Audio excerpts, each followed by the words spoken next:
साथियों, जय भीम, जय भारत, जय संविधान। मैं बहुजन स्पेशल गौतम रत्ना और अभी है हम एक त्रिलोकी बौद्ध विहार दिल्ली में। त्रिरत्न बौद्ध विहार है त्रिलोकी के अंदर।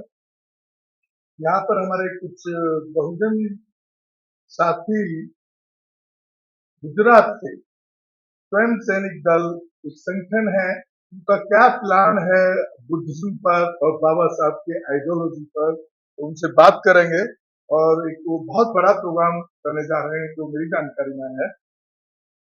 तो किस तरह से ये संगठन काम करता है, क्योंकि इससे पहले भी एक संगठन जो बाबा साहब जिसके फाउंडर थे, एसएसडी, सिर्फ फर्क इतना है ये भी एसएसडी है और वो समता सैनिक दल होता था और ये स्वयं सैनिक दल के लोग हैं।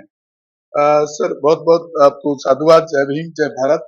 आप बुद्धिज्म और बहुजन समाज के लिए काम कर रहे हैं, तो आपका जो स्वयं सैनिक दल है किस तरह से काम करता है समाज के?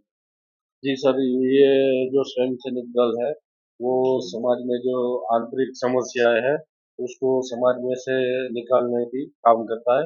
और समाज है वो आर्थिक और सामाजिक तौर पर कैसे वो मजबूत बने उस पर हम काम। तो सर, यहाँ जो दिल्ली में आप आए हुए हैं और काफी सारे लोग आपके साथ यहाँ पर ठहरे हुए हैं, तो यहाँ आने का दिल्ली से क्या मैसेज देना चाहते हैं? क्या पर्पज है, क्या मोटो है कि आप दिल्ली में आए हुए हैं? क्या है इसका?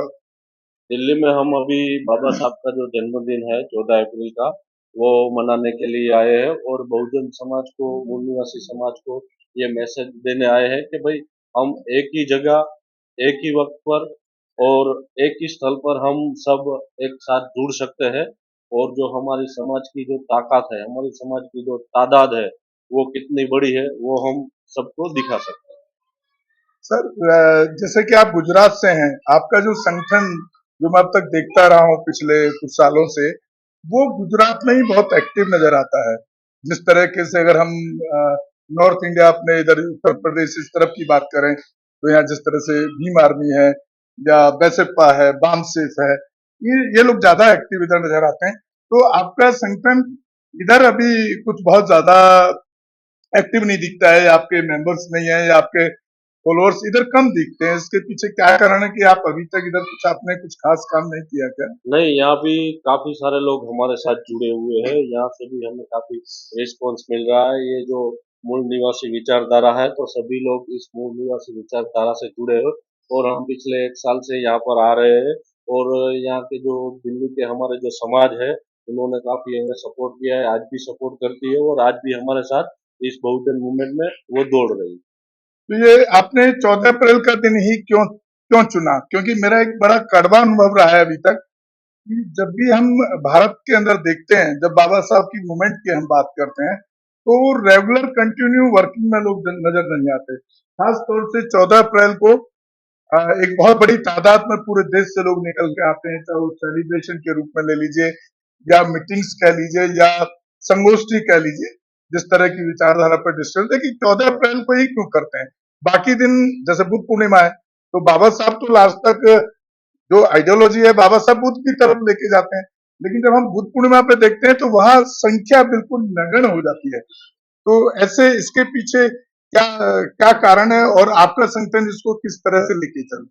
देखिए, 14 अप्रैल को बाबा साहब का जन्मदिन है। ठीक है, तो हमारी जो सारी आस्थाएं है वो बाबा साहब से जुड़ी है, क्योंकि आज जो हम सभी तौर पर हम जो मजबूत है वो बाबा साहब और हमारे जो मूल निवासी महानायक है उनकी बदौलत है। तो हम हर 14 अप्रैल को जो हमारा समाज है वो बड़े पैमाने में 14 अप्रैल मनाता है, बाबा साहब का जन्मदिन मनाता है। और आप जो बुद्ध पूर्णिमा की बात कर रहे हैं तो आज काफी राष्ट्र में काफी हमारे जो अलग अलग स्टेट है तो वहां पर भी बड़े तौर पर बुद्ध पूर्णिमा मनाई जाती है। ठीक है, काफी सारे लोग हमारे हैं वो आज जागरूक हो रहे हैं। और जो बाबा साहब और जो तथागत बुद्ध है उन्होंने जो विचार दिए, वह विचारधारा दी है, जो मार्ग दिया है, उस मार्ग पर अभी हमारी जो समाज है वो चल रही है। और बुद्ध पूर्णिमा और जो मूल निवासी महानायकों के जो जन्मदिन है, निर्वाण दिन है, वो बड़ी तादाद में लोग मना रहे हैं। क्या आपका संगठन जब कहीं अत्याचार होते हैं बहुजन समाज के ऊपर, क्योंकि मैं बहुजन से अच्छा खूबसूरत शब्द कोई दूसरा मुझे लगता नहीं है, तो मैं बहुजन शब्द का इस्तेमाल करता हूँ, ना कि मैं जाति सूचक शब्दों का इस्तेमाल करता हूँ। तो उसमें आपका संगठन कुछ इस तरह के केसेस में काम करता है कि उनको जस्टिस मिले, जी या उसमें हमने जैसे पुलिस ने देखा होगा पूरे देश के अंदर, कहने को तो देश में संविधान लागू है, संविधान से देश चल रहा है, लेकिन जब आप प्रैक्टिकल लाइफ में देखते हैं तो एक एफआईआर कराने के लिए पसीने छूट जाते हैं लोगों के, हमारे समाज के, वंचित समाज के लोगों के। तो उस पर भी आपका संगठन एक्टिव रहता है क्या? देखिए अभी तो गुजरात और दिल्ली और पूरे भारत में ऐसे तो कई सारे अत्याचार अन्याय हो रहे हैं और हम गुजरात में भी प्रोटेस्ट कर रहे हैं, चाहे वो राजस्थान का बना हो, चाहे वो दिल्ली का बना हो, चाहे वो देश के हर कोने में कोई भी घटना हमारे मूल निवासी समाज के साथ बनती है तो हम वहाँ गुजरात में उसका विरोध करते हैं। डीएम हो या पुलिस कमिश्नर हो या एसपी हो या कोई भी जो उसके अंडर में आता है तो हम उसको आवेदन पत्र देते हैं और जल्द से जल्द हमारे जो समाज में जो जिसके साथ अत्याचार हुआ है उसको जल्द से जल्द न्याय मिले ऐसी हम कोशिश करते अच्छा सर, एक एक सवाल और है, क्योंकि आपने भी संगठन का नाम एसएसजी रख लिया, और बाबा साहब का जो संगठन था शॉर्ट फॉर्म उसका भी एसएसजी था। फर्क इतना है कि आपका स्वयं सैनिक दल है और वो समता सैनिक दल था। लेकिन जब आज हम समता सैनिक दल को जब पाते हैं, प्रैक्टिकल रूप में जब देखते हैं, तो उनकी भूमिका कहीं खास नजर नहीं आती। वो कहीं ना कहीं, चाहे वो अध्यक्ष के पद का लालच रहा हो या कोई भी लालच रहा हो, तो बहुत एक्टिव नजर नहीं आता। कहीं ऐसा तो नहीं होगा कि कल को स्वयं सैनिक दल भी उस रास्ते पे जाकर के कहीं भटकने का खतरा तो नहीं है? उसके लिए आप किस तरह से काम करते हैं ताकि कल को इस तरह की कोई चीज ना आए जिसको आप खड़ा कर रहे हैं और वो फिर एक टाइम ऐसा है कि वो नगण्य हो जाए? जी नहीं सर, हमारे कुछ सिद्धांत है, हमारे कुछ नियम है। जी। जैसे कि हम किसी को पद नहीं देते, हमने किसी को वो गुजराती में तो उसे खजांची बोलते हैं। हाँ। जी, लेकिन हमने किसी को कोषाध्यक्ष का पद नहीं दिया अच्छा। है, कोई प्रमुख नहीं है, कोई प्रधान नहीं है। तो ये जो संगठन है, वो किसी ओहदे पर नहीं चल रहा है, किसी पद पर नहीं चल रहा है। हम ना किसी से चंदा लेते हैं, ना किसी से वो जो वो नहीं लेते, ठीक है। हमारा जो संगठन है वो बिन राजकीय संगठन है। तो ये जो हमारे मजबूत सिद्धांत है, ये जो हमारे मजबूत नियम है, वो हमें पीढ़ियों तक पीढ़ियों हमें मजबूत करते रहेंगे और ऐसे ही हमें जुड़ते रहेंगे। तो फिर आपके सिस्टम को ऑर्गेनाइज कैसे करते हैं? जैसा अभी आपने प्रोग्राम रखा, जब आपका कोई गाइड लाइन देने वाला नहीं है ऊपर से, जैसे कि किसी भी पार्टी का, किसी भी संगठन का एक सुप्रीमो, अध्यक्ष, या जिस तरह से एक बॉडी बना करके वो एक डायरेक्शन देती है कि इस डायरेक्शन में हमारा ये प्रोग्राम चलेगा, तो आपकी डायरेक्शन कहाँ से आती है, कैसे क्रिएट करते हैं? जी, जो हमारा जो बहुजन समाज है, वो मानवीय तौर पर बहुत मजबूत है।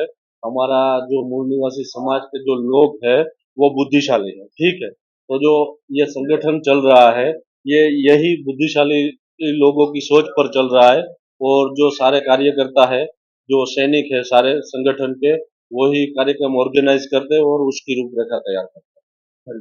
अच्छा सर, 14 अप्रैल को जो प्रोग्राम रखा है उसकी रूपरेखा किस तरह से रहेगी, वो लोगों को बताएं, और ताकि हम भी एक अपने चैनल के माध्यम से उन बहुजन समाज के, उन वंचित लोगों को, जो खास तौर से जो बाबा साहब में बिलीव करते हैं या बाबा साहब के, अम्बेडकर साहब के आइडियोलॉजी में बिलीव करते हैं, वो इस प्रोग्राम में आपके इसमें इन्वॉल्व हो, और एक बड़ी तादाद के रूप में इसका एक मैसेज पूरे देश के अंदर जाना चाहिए कि भाई, अभी तक आप जिन संगठनों में, मतलब मैं तो बहुत कड़वा बोलता हूँ कि जिन संगठनों में आप भटक रहे हैं, वहां कहीं ना कहीं उनका मैं लालच देखता हूँ। चाहे पद का लालच हो, चाहे पैसे का लालच हो, चाहे वो लोकसभा में जाने का हो, चाहे मंत्री बनने का हो, और उससे कहीं ना कहीं मुझे लॉस दिखता है। तो अ, आप क्या ऐसा एक जो अपना प्रोग्राम है उसका रूपरेखा एक बार बताएं कि लोग कहाँ से किस किस तरह से चलेंगे और कहाँ पर आपका एंड होगा? जी, दिल्ली में हमने एक फ्लैग मार्च का आयोजन किया है और एक सभा का आयोजन किया है। हमारी जो फ्लैग मार्च है वो सुबह 9 बजे पटेल चौक से निकलेगी और जो संसद में बाबा साहब का जो स्टेच्यू है, जी। प्रतिमा है, वहां तक पैदल मार्च निकालेगी। पटेल चौक वो अम्बेडकर भवन रानी झांसी हाँ, मार्ग पर है। वहीं पर जो पटेल हाँ, चौक हाँ, पड़ता है, अम्बेडकर भवन हाँ, रानी झांसी मार्ग रानी पर। झांसी मार्ग पर जो जी। पटेल चौक पड़ता है, हाँ। वहां से हमारी फ्लैग मार्च निकलेगी और फ्लैग मार्च निकलते हुए हम संसद भवन जाएंगे और संसद भवन पर हम बाबा साहब की प्रतिमा को सलामी देंगे, ठीक है। वो हम फूलहार नहीं करते हैं, हम सलामी देते हैं क्योंकि बाबा साहब है, वो रिस्पेक्ट के हकदार है। वो किसी फूल या वैसे मोहताज उसके मोहताज नहीं है। वो सैल्यूट के हकदार है, हमारे जो सभी मूल निवासी महानायक है। तो हम बाबा साहब को भी सैल्यूट करेंगे वहां पर। और वहां से फिर त्रिलोकपुरी में हमारी सभा है, जो हमारी फ्लैग मार्च निकलने वाली है। वो 14 तारीख को सुबह 9 बजे से निकलेगी फ्लैग मार्च हमारी। और हमारी जो सभा है त्रिलोकपुरी ब्लॉक नंबर 9 में है, खेल परिषद है, वहां पर हमारी सभा 12:30 बजे शुरू है। ओके। तो साथियों, सुन रहे थे स्वयं सैनिक दल के जो गुजरात से आए हुए हैं और एक बहुत बड़ी तादाद में आपने देखा होगा कई बार आपके जो सैनिक हैं खाकी आर्मी टाइप वर्दी में मैं देखा हूँ, उस तरह का ही आपका ड्रेस कोड है शायद, वो यूनिफॉर्म है आपका। और साहब भी हैं गुजरात से। सर आप बताएं, आपका ये जो आपका जो संगठन है, उस संगठन के बारे में आप क्या कहना चाहते हैं और क्या प्रोग्राम रहेगा? दिल्ली का हमारा जो प्रोग्राम है उसकी तैयारी हम पिछले 2 साल से कर रहे हैं और उसके लिए गुजरात से हर महीने कई सैनिक आते हैं और यहाँ प्रचार प्रसार करते हैं बहुजनों के बीच। और उसी के माध्यम से माहौल तैयार करके हम जो पटेल चौक है वहां से हमारी एक अनुशासनबद्ध रैली निकलेगी। अब जब हम अपनी रैलियां देखते हैं, पुराने समय की रैलियां हमने देखी है, बहुत मैंने भी देखी है। मैंने भी वो अनुभव किया कि लोग उसका जो भी नशे में आ जाते हैं, झगड़ा करते हैं। तो फाउंडरों ने भी ये सोचा कि भाई इस दृश्य में कुछ चेंज लाना है, समाज को कुछ अच्छा देना है।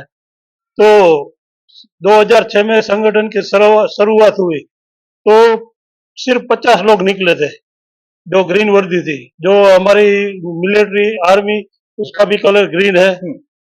तो जब हम देखते हैं कि हमारी मिलिट्री आर्मी होती है तो एकदम अनुशासनबद्ध निकलती है, तो कुछ मैसेज देती है। तो हमने भी सोचा संगठन के माध्यम से क्यों ना हम भी ये समाज को एक मैसेज दे, भारत देश को भी एक मैसेज देना चाहते हैं हम। तो 50 लोग निकले तो फिर वो लोग बारी बारी जब हम हमारे गांव में जाते हैं तो हमारे लोगों को जागरूक करते हैं, ऐसे हम जोड़ने का काम करते हैं। 365 दिन ये काम चलता रहता है। तो 17-18 साल से ये काम चल रहा है और ये काम निरंतर चलने वाला काम है। इसलिए इस बार दिल्ली में जो प्रोग्राम है वो दिल्ली हमारा देश की राजधानी है, तो राजधानी पे सभी भारतवासियों की भी नजर रहती है और दुनिया की भी नजर रहती है कि भाई दिल्ली में जो भी कुछ होता है तो दुनिया उसकी नोट लेती है और सारे जो भारतवासी वो भी देखते हैं। तो हम इस बार ये प्लान तो बहुत पहले हमारा रोड मैप तैयार हो गया था। तो जब हम अनुशासन में निकलेंगे तो हमारे लोग भी देखेंगे, बहुजन भी देखेंगे, सब लोग देखेंगे भाई ये अनुशासन वाला कुछ संगठन है। ये यहाँ वहाँ भटकने वाले लोग नहीं, कुछ कैडराइज लोग हैं जिन्होंने कुछ ठान लिया है, कुछ लक्ष्य को लेकर के भाई समाज को कुछ देना है, समाज से कुछ लेना नहीं। इसलिए इसमें कुछ प्रधान कोषाध्यक्ष ऐसा कुछ नहीं रखा, क्योंकि पैसों के लालच में भी लोग बिक जाते हैं। और कुछ हमने देखा है भाई चंदा लेते हैं तो चंदा भी वो आपस में चंदा के खींचतान होता है। हाँ खींचतान होता है तो वो भी लड़ने झगड़ने लगते हैं और फिर संगठन टूट जाता है। इसलिए संगठन का एक लक्ष्य है कि भाई हमें अपने महानायकों की विचारधारा की ओर जाना है और वहां उस तरह उसकी ओर जाकर ही पूरा देश शांति में बोध में हो सकता है। सर मेरा एक सवाल हो रहा है, बाबा साहब के लोग, आपने सुना होगा, लोग बाबा साहब के 3 मूल सिद्धांतों की बात करते हैं। शिक्षित बनो, संगठित रहो, संघर्ष करो। लेकिन मैं इसके साथ 3 और चीजों को जोड़ता हूं जो बाबा साहब के मूल सिद्धांत में है। आर्थिक, सामाजिक, राजनीतिक समानता। तो उस पर भी आपका संगठन, जो मेरे हिसाब से मतलब 6 मूल मंत्र मुझे बाबा साहब की नजर आते हैं, उस पर भी आपका संगठन कुछ काम कर रहा है? देखिए पहले तो हमें अपने लोगों का वैचारिक परिवर्तन करना है।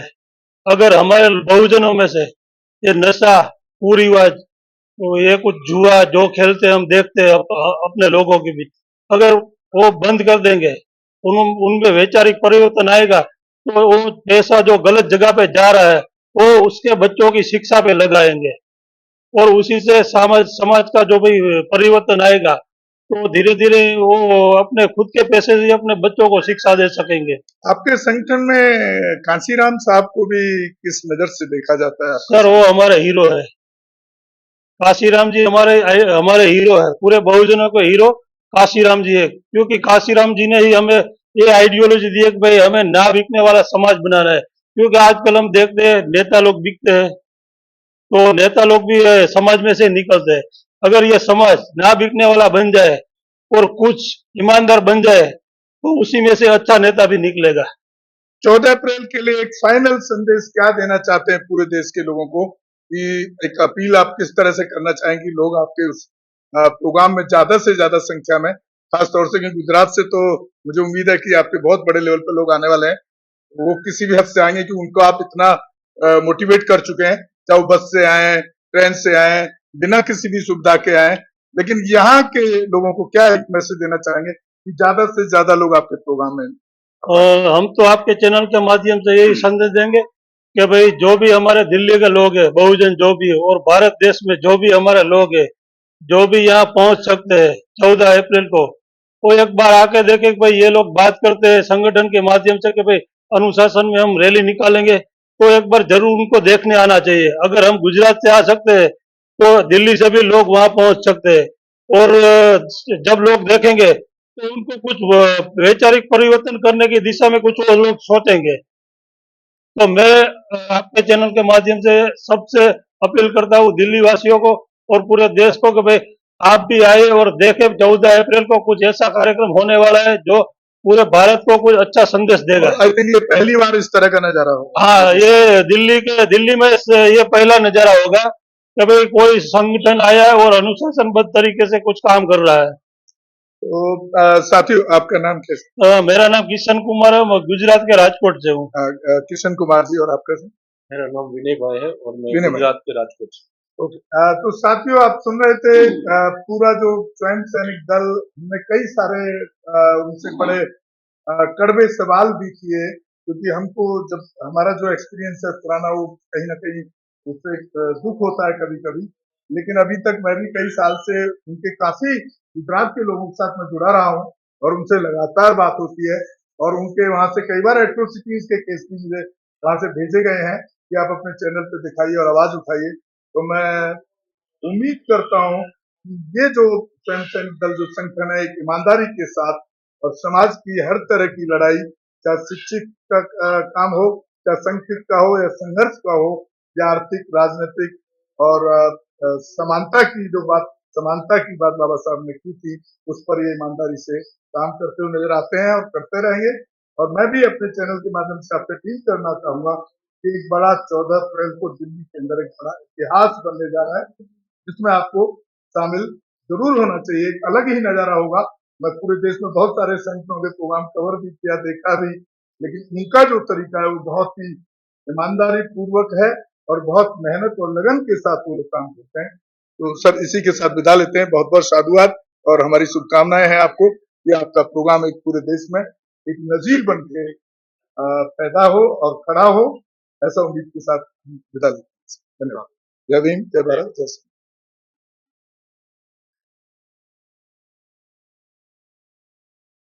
हमारे चैनल लाइक, शेयर, सब्सक्राइब देखना मत भूलिएगा। जय भीम, जय भारत, जय संविधान। नमो बुद्धाय। धन्यवाद। चैनल आर्थिक समस्या से गुजर रहा है। अगर आप बहुजन समाज में बाबा साहेब आम्बेडकर और तथागत बुद्ध की विचारधारा को अधिक से अधिक लोगों तक पहुंचाना चाहते हैं तो हमें आर्थिक सहयोग प्रदान करें, ताकि हम अपने चैनल के माध्यम से देश विदेश में समता, बंधुता, एकता और संवैधानिक अधिकारों को ज्यादा से ज्यादा लोगों तक पहुंचा सकें। आप अपनी सहायता राशि नीचे लिखे खाते में जमा करा सकते हैं। खाता धारक गौतम रत्ना, खाता संख्या 316957686551, IFSC कोड SBIN 0060336, बैंक भारतीय स्टेट बैंक। आप हमारे बैंक खाते का विवरण स्क्रीन पर भी देख सकते हैं। जय भीम, जय भीम। मैं गौतम रत्ना आपका बहुजन फिल्म प्रोडक्शन में स्वागत करता हूं, और आप हमारे प्रोडक्शन हाउस के अंदर अपना कैरियर बना सकते हैं as a film director, as a producer and actor and actress and editor and cinematographer also. अगर आपको फिल्म से रिलेटेड कुछ भी प्रोजेक्ट आपको बनवाना है तो हमारे पास में पूरा सेटअप है, जिसमें फिल्म कैमरा है, शूटिंग लाइट्स है और एडिटिंग है। सारा A to Z एक ही जगह पर आपको हमारे यहाँ पर मिल जाएगा। तो दोस्तों आप हमें कांटेक्ट कर सकते हैं हमारे नंबर्स पर 9810085714 और 8510005714। हमारे वेबसाइट पे विजिट कर सकते हैं www.filmserviceindia.com और हमें मेल भी कर सकते हैं gautamfilmsproduction@gmail.com पर। धन्यवाद।